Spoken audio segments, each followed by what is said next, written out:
संसार का सबसे घातक प्राणी कौन सा? कोई कहेगा बाघ, कोई कहेगा सिंह, कोई कहेगा सर।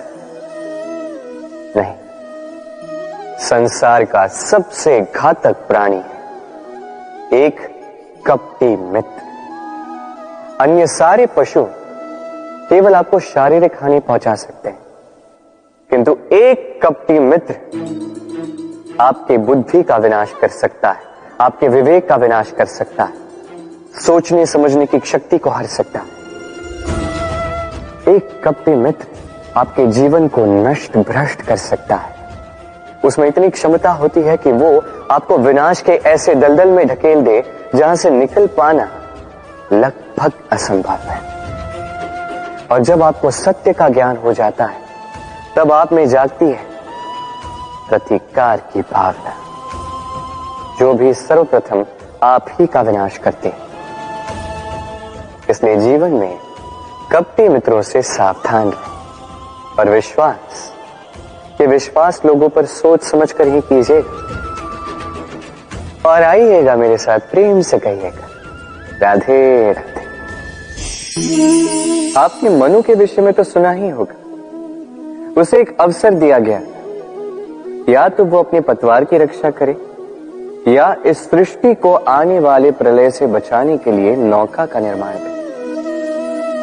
तो उसने अपना चयन कर दिया और आज हम सभी मनुष्य के नाम से जाने जाते हैं।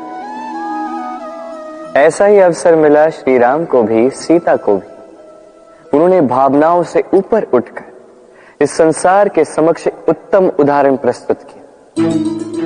ऐसा ही अवसर मिला रावण को भी, ऐसा ही अवसर मिला कंस को भी। एक अवसर अनुचित मार्ग को त्याग कर उचित मार्ग पर आने।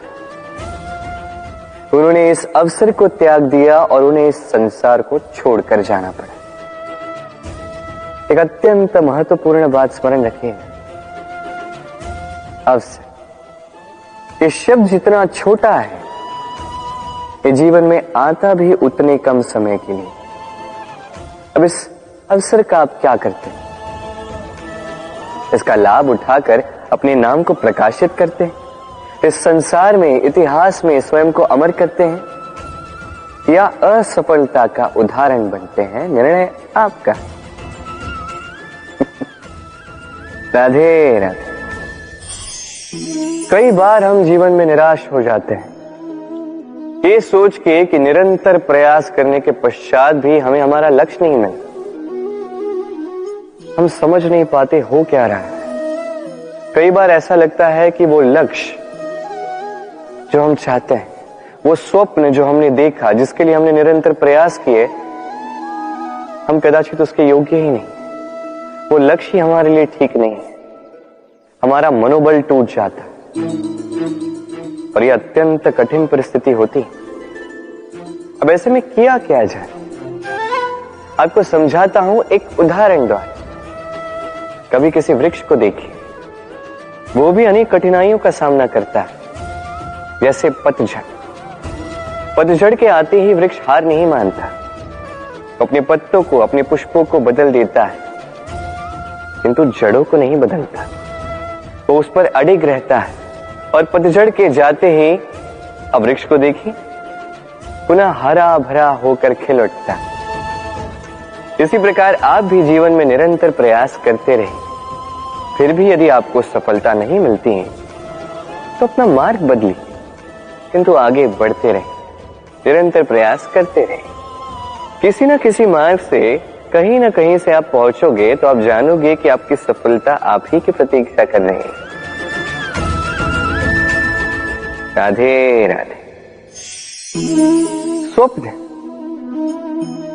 स्वप्न, ये शब्द हमारे जीवन में कितना महत्वपूर्ण है। कुछ स्वप्न ऐसे होते हैं जो हम रात्रि की मीठी निद्रा में देखते हैं, तो कुछ स्वप्न हम खुली आंखों से देखते हैं।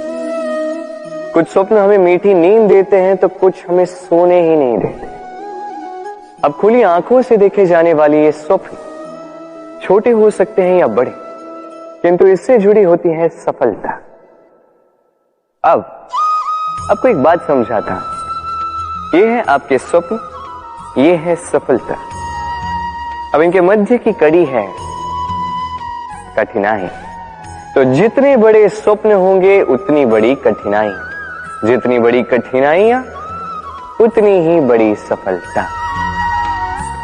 स्मरण रखिए, सबसे ऊंची उड़ान भरने के लिए बाज को मेघों से ऊपर उठकर उड़ना पड़ता है। तो इन कठिनाइयों से दूर मत भागिए। अवश्य ये वही कठिनाइयां हैं जिनसे संसार दूर भागता है।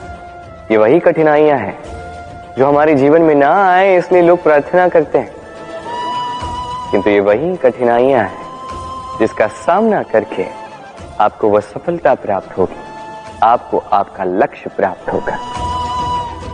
तो आइए मेरे साथ प्रेम से कहें, राधे राधे। प्रसन्नता। ये प्रसन्नता कोई ऐसा भाव नहीं है जो सृष्टि में पहले से निर्मित हो। प्रसन्नता एक ऐसा भाव है जो आपको आपके कर्मों से अर्जित करना पड़ता है, और जितना दूसरों को दोगे उतना ही ये अंकुरित होगा। अर्थात जितनी प्रसन्नता दूसरों को दी जाएगी उतनी ही प्रसन्नता स्वयं चलकर आपके पास आएगी। अब आप कहोगे ये तो अत्यंत कठिन कार्य है, ये कैसे संभव है? सबको प्रसन्न रख पाना तो स्वयं महादेव के वश में नहीं, हम तो साधारण से मनुष्य हैं, ये कैसे हो पाएगा? चलो आपकी ये बात मैं मान लेता, सबको प्रसन्न रख पाना संभव नहीं, ये 100% उचित कथन, किंतु हम प्रयास तो कर सकते हैं कि प्रसन्नता ना से हम किसी को दुख ना पहुंचाएं। ये तो हम कर सकते हैं। जितना ये दुख कटेगा उतना ही सुख बढ़ेगा, और जितना ये सुख बढ़ेगा उतनी ही आएगी ये प्रसन्नता। तो आइए और इसी प्रसन्नता के साथ कहिए, राधे राधे। भाग्य, समय और कर्म। देखा जाए तो हम सभी इन 3 शब्दों से भली भांति परिचित हैं। कदाचित हमारे जीवन में हम इन तीनों शब्दों का सबसे अधिक प्रयोग भी करते हैं। यदि पूछा जाए तो हर एक व्यक्ति का दृष्टिकोण इसके प्रति तनिक भिन्न है। कोई कहता है कि समय ही है जो भाग्य बनाता है, कोई कहता है कि भाग्य ही है जो समय को बदल देता है, कोई कहता है कि भाग्य और कर्म दोनों एक ही तराजू के 2 पलड़े हैं।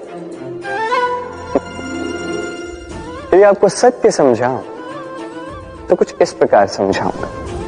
मनुष्य जीवन प्राप्त करना, मनुष्य के रूप में जन्म प्राप्त करना, ये भाग्य के हाथ में है। मृत्यु को प्राप्त होना समय के हाथ में है।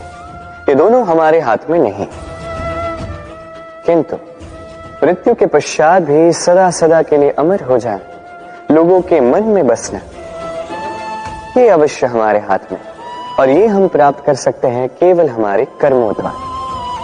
अर्थात कर्म ही है जो सबका आधार है, तो इससे कभी विचलित ना हो। श्रेष्ठ कर्म करते जाइए और मेरे साथ प्रेम से कहिए, राधे राधे।